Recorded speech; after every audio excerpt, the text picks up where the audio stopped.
बिस्मिल्लाहिर्रहमानिर्रहीम। Class number 54 हिन video lecture के अंदर असीं प्रोपोर्शन पढ़ने वारा हूँ। पर प्रोपोर्शन जो वो कहिड़ो क़िस्म जेके डायरेक्ट प्रोपोर्शन थींदा आहिनि ऐं इनडायरेक्ट प्रोपोर्शन थींदा आहिनि। गुज़िरियल वीडियो के अंदर असां सिंपल इहो ॾिठोसीं त प्रोपोर्शन छा हूंदो आहे, कीअं कमु कंदो आहे, कीअं उन में वेरिएबल फाइंड कबा आहिनि। हाणे छो त जेको प्रोपोर्शन आहे उहो असांजे डेली लाइफ जो हिस्सो आहे। हाणे असांखे उहे डेली लाइफ में प्रोपोर्शन कीअं मीट कंदो आहे असां सां, असां उनखे डिस्कस कंदासीं। अचो त स्टार्ट कयूं था पंहिंजे क्लास खे। हिकिड़ो आहे डायरेक्ट प्रोपोर्शन, ॿियो आहे इनडायरेक्ट प्रोपोर्शन या इनवर्स प्रोपोर्शन। यानी हिकिड़ो आहे सुबतो, ॿियो आहे उबतो। यानी उबतो तनासुब, हे आहे असांजो सुबतो तनासुब। कंहिंजा ॿ क़िस्म आहिनि इहे असांजा प्रोपोर्शन जा। हाणे सुबते तनासुब में छा मुराद आहे, उन जे लाइ मूं हिकिड़ो एग्ज़ाम्पल तव्हांजे साम्हूं लिखियो आहे, तव्हांखे सम्झ में अची वेंदो। उहो ईअं आहे त डायरेक्ट प्रोपोर्शन में छा हूंदो आहे, हिकिड़ी शइ वधे त ऑटोमेटिकली उन सां गॾु ॿी बि शइ वधे, यानी ॿई हिक तरफ़ वञनि। या हिकिड़ी शइ खुटे त ॿी बि शइ खुटे, यानी ॿई हिकिड़े डायरेक्शन में मूव कनि। यानी खुटनि त ॿई खुटनि, वधनि त ॿई वधनि। सो ईअं ई मां हिकिड़ो एग्ज़ाम्पल खयो आहे, 10 जेके एप्पल्स आहिनि, सूफ़ आहिनि, असांखे मिलनि था 200 रुपए में। हाणे मां 20 सूफ़ वठां थो, यानी ॾिसो सूफ़नि जो तइदादु वधायमि त मां 20 सूफ़ वठां थो, त ज़ाहिरी ॻाल्हि आहे मूंखे पैसा हाणे डबल ॾियणा पवंदा। यानी 10 जा मूंखे 200 रुपया ॾियणा पवनि, त हाणे जेके 20 सूफ़ वठणा आहिनि त ज़ाहिरी ॻाल्हि आहे हिन जा डबल पैसा थी वेंदा। यानी तव्हां ॾिठो त हिकिड़ी शइ वधी त उन सां गॾु ॿी बि शइ वधी। हाणे हिन जो हिकिड़ो ॿियो एग्ज़ाम्पल वठूं था। हाणे जेके 10 एप्पल्स आहिनि 200 में था मिलनि, ॿुधायो त 5 एप्पल घणे मिलंदा। यानी हाणे ॾिसो एप्पल्स घटाईंदासीं त ज़ाहिरी ॻाल्हि आहे हिन जा पैसा बि घटिजी वेंदा। यानी तव्हां ॾिठो त हिकिड़ी शइ अगरि घटि थी त उन सां गॾु ॿी बि शइ घटि थी वई। यानी असांजा इहे ॿई एग्ज़ाम्पल्स कंहिंजा आहिनि, डायरेक्ट प्रोपोर्शन जा आहिनि। हाणे जेको इनडायरेक्ट प्रोपोर्शन आहे, इन सां बि कुझु अहिड़े ई क़िस्म जो चकर आहे, पर इहो हिन जे इनवर्स आहे, हिन जो उबतो आहे। कीअं? हिन में ॾिसो हिकिड़ी शइ वधंदी त ॿी शइ हेठि किरंदी, यानी ॿी शइ ऑटोमेटिकली घटिजी वेंदी। या अगरि हिकिड़ी शइ घटि बि त ॿी शइ वधी वेंदी। उहो कीअं? ॾिसो हाणे चए थो 5 मज़दूर काई बि जॻह आहे या काई बि बिल्डिंग आहे, उहा 10 ॾींहंनि में था ठाहिनि। घणनि में? 10 ॾींहंनि में था ठाहिनि। हाणे असां छा था कयूं, मज़दूर वधायूं था। उहे मज़दूर कयूं था 10 मज़दूर कयूं था। ज़ाहिरी ॻाल्हि आहे जेके 5 मज़दूर 10 ॾींहं पिया वठनि, हाणे डबल कंदासीं त ज़ाहिरी ॻाल्हि आहे असांखे वरी उहो साॻियो ई कमु घणनि ॾींहंनि में मिलंदो, 5 ॾींहंनि में मिलंदो। हाणे हिन में तव्हां छा ॾिठो, मज़दूर वधिया त ॾींहं खुटी विया असांजा। हाणे अगरि तव्हां मज़दूर घटाईंदव त ज़ाहिरी ॻाल्हि आहे ॾींहं वधीक लॻंदा कम में। यानी ॿिन्ही तरफ़नि में ॾिसो हिकिड़ी शइ वधी, ॿी शइ लही वई। अगरि तव्हां हिकिड़ी शइ लाहींदो त ॿी शइ वधी वेंदी। यानी इन क़िस्म जे कंडीशन खे असां चवंदा आहियूं इनवर्स प्रोपोर्शन, यानी इनडायरेक्ट प्रोपोर्शन। हाणे असां अॻिते हली करे हिकिड़ो एग्ज़ाम्पल खणूं था, हिकु डायरेक्ट जो एग्ज़ाम्पल खणूं था, हिकिड़ो इनडायरेक्ट जो एग्ज़ाम्पल खणूं था। तव्हां ॾिसंदव उनजो हिकु हिकु स्टेप त उहे कीअं हल थियनि था। अचो त हिकिड़ो पहिरियों नंबर एग्ज़ाम्पल खणूं था असां। If 20 metre cloth is use to make 4 dresses. जेकॾहिं 4 ड्रेसियूं ठाहिण में असांजो कपिड़ो 20 मीटर अचे थो, चए थो how much cloth is required to make such 15 dresses. यानी हाणे अगरि असांखे 15 ड्रेसियूं ठाहिणियूं आहिनि त असांखे घणा मीटर कपिड़ो लॻंदो। हाणे ॾिसो असां हिन डेटा ठाहींदासीं। हाणे डेटा ठाहिण लाइ तव्हांखे थोरो मतिलबु ख़्यालु करिणो आहे हुन में इहो त सभ खां पहिरियां चए थो त मीटर्स लिखो, जेका असांखे लेट सपोज़ काई बि क्वांटिटी मिलियल आहे उहा लिखंदासीं 20। ऐं उन खां पोइ जेके ड्रेसिस जो तइदादु आहे उन लाइ मां डी लिखां थो, या तव्हां ड्रेसिस लिखी छॾींदव, उहे थींदियूं 4। हाणे हिनखे पढ़ो त 20 मीटरनि में 4 ड्रेसियूं थियूं ठहनि। हाणे चए थो त घणा मीटर ईंदा त 15 ड्रेसियूं ठहंदियूं। डेटा खे तव्हां नज़र में रखंदव त अगरि तव्हां 20 मीटरनि में 4 ड्रेसियूं ठाहियो था त ॾिसो वरी जंहिंजे हेठां एक्स रखी आहे, यानी असांखे हिते पुछे छा थो, हाउ मच क्लॉथ, यानी क्लॉथ खे असां एक्स ॾींदासीं। ऐं असांखे वरी जेको आहे अॻिले ड्रेसियुनि जो तइदादु मिलियल आहे 15। सो हाणे ॾिसूं असां हिनखे त छा हे डायरेक्ट आहे या इनडायरेक्ट आहे। ॾिसो 4 ड्रेसियूं हुयूं त 20 मीटर, 15 ड्रेसियूं आहिनि त ज़ाहिरी ॻाल्हि आहे मीटर बि वधंदा। यानी इन मां ख़बर पई त असांजो ही जेको आहे डायरेक्ट प्रोपोर्शन आहे। हाणे डायरेक्ट प्रोपोर्शन जॾहिं बि हुजे त तव्हां डेटा कीअं रखंदव, तव्हां हिन में हीअं एरोज़ हणंदव, यानी ॿई एरोज़ हिकिड़े पासे हणंदव। हाणे एरोज़ मां हिकिड़े पासे छो थोरा तव्हां सम्झी वेंदव। यानी सभ खां पहिरियां एरो किथां शुरू थो थिए, एक्स खां। एक्स रखो, रेशो जी निशानी। उन खां पोइ कहिड़ो अंग थो अचे 20। वरी असां विच ते रखंदासीं प्रोपोर्शन जी निशानी। वरी असां ॾिसो हाणे तीर हितां खां मथे वियो त असां पहिरियों हे लिखियोसीं पोइ हे। वरी तीर काथों थो शुरू थिए हितां खां तव्हां लिखंदो 15 पोइ लिखंदो 4।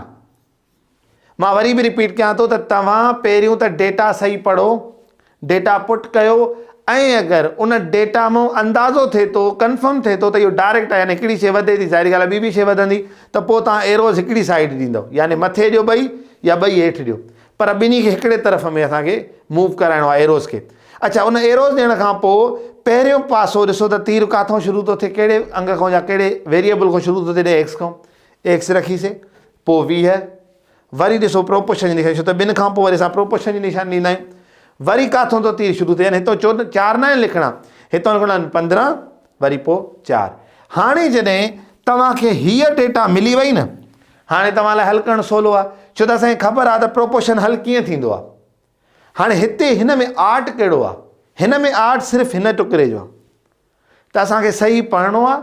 डेटा ठाहियो त डेटा पुट करणी आहे, डेटा पुट करण खां पोइ त को मसइलो ई न आहे। ॾिसो हे एक्सट्रीम आहे, हे मीन न। हाणे मीन टर्म एक्सट्रीम टर्म ॾिसो, एक्स कंहिं में आहे, ॿाहिरे में आहे, इन एक्स सां कहिड़ो अंगु लिंक आहे 4, उहो अपान में रखो, ऐं मथियां जेके जेके मीन टर्म्स आहिनि उहे पाण में ज़रब कयो 20 ज़रब 15।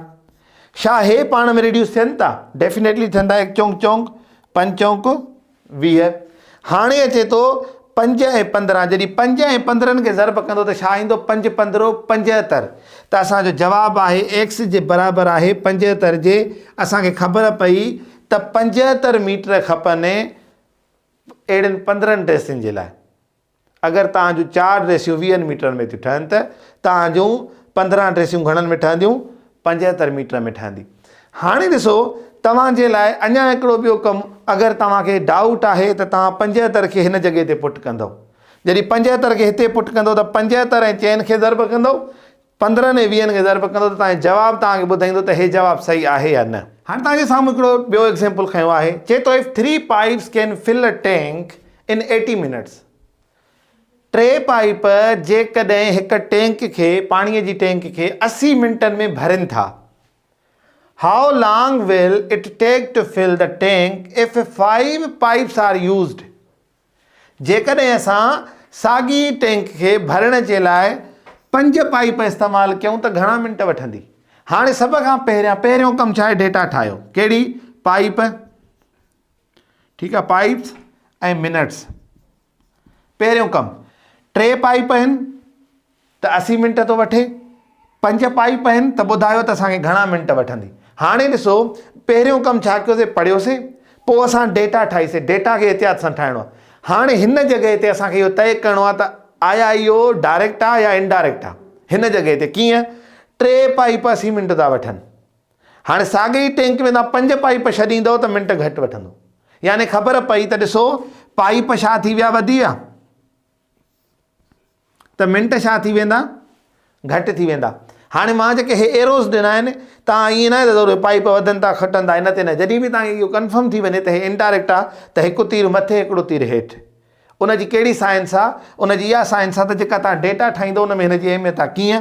हे तीर काथों थो शुरू थिए? 5, पोइ रेशो 3, वरी विच ते प्रोपोर्शन जी निशानी, वरी इहो जेको आहे काथों थो शुरू थिए? तीर 80 खां, वरी एक्स।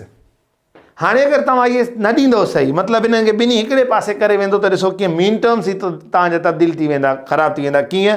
5 3 एक्स 80, यानी ॾिसो 5 3 एक्स 80, यानी तव्हांजो जेको एक्स आहे उहो मीन में हलियो वेंदो। हाणे तव्हांखे इहो ज़हन में रखिणो आहे त जॾहिं डायरेक्ट हुजे त तीर हिकिड़े पासे, ऐं जॾहिं इनडायरेक्ट हुजे त उहे तीर असांखे अपोज़िट डायरेक्शन में ॼणु हिकिड़ो मथे त ॿियो हेठि।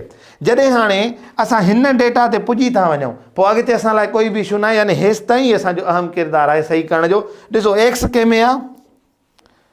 हिन एक्सट्रीम में आहे, त एक्स सां गॾु वांगुरु कहिड़ो आहे? 5। हाणे मीन टर्म्स कहिड़ा आहिनि? 3 ज़रब 80। अच्छा, हाणे हीअ रिड्यूस थियनि था? हा, थियनि था। 1 5 50, 1 5 50, 3 हेॾे 6 5 30, 16 दफ़ा टेबल 5 जी 80 ते वञे थी। 300 घणो थींदो? 300 थींदो 48, 100 16 200 32, 300 48। त असांखे जवाबु मिलियो x = 48। यानी 48 मिंटनि जे अंदरि इहा टैंक भरिजी वेंदी ऐं हे असांजो जवाबु आहे x = 48।